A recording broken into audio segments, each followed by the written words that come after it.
ભુજ તાલુકાના ચુબડ કંઢેરાઈ સીમ વાડી વિસ્તારમાં આવેલા બોરવેલમાં યુવતી પડી ગઈ હતી.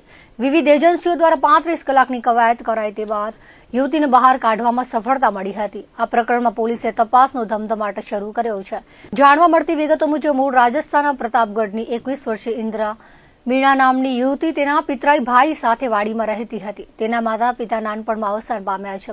પિતરાઈ ભાઈ પાસે ઉછરેલી આ યુવતી અહીં વાડીમાં રહી ખેતમજૂરી કરતી હતી. તેની રાજસ્થાનના ડુંગરપુરમાં રહેતા યુવક સાથે સગાઈ થઈ હતી.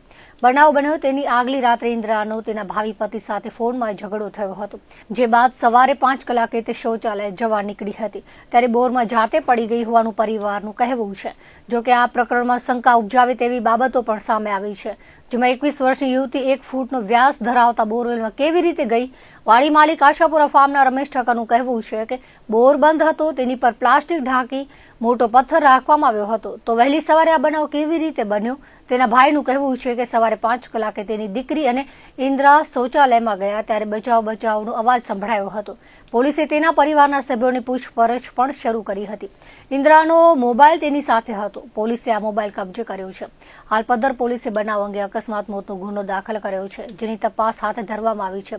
દરમિયાન રેસ્ક્યુ કાર્યની વાત કરીએ તો ગુજરાતમાં પ્રથમ વખત આ પ્રમાણેનો કિસ્સો બન્યો હતો. બોરવેલમાં નાના બાળકો પડી જતા હોય છે, પરંતુ પુખ્ત વય મહિલા પડી હોવાનો કિસ્સો પ્રથમવાર બન્યો હતો. ટેકનોલોજી સાથે અનુભવને પણ કામે લગાવાયો હતો. 35 કલાકના રેસ્ક્યુ કાર્યમાં 35થી વધુ વખત પ્રયાસ કર્યા બાદ યુવતીને બહાર કાઢવામાં સફળતા મળી હતી. રાજુલાથી રોબોટ પણ મંગાવાયો હતો. પ્રથમ ભુજ, ભચાઉ, ગાંધીધામ ફાયર વિભાગ તેમજ આર્મી અને બીએસએફે પ્રયાસ કર્યા બાદ ગાંધીનગરથી આવેલી એનડીઆરએફની ટુકડી દ્વારા જહેમત ઉઠાવાઈ હતી, જેના અંતે યુવતીને બહાર કાઢવામાં સફળતા મળી હતી.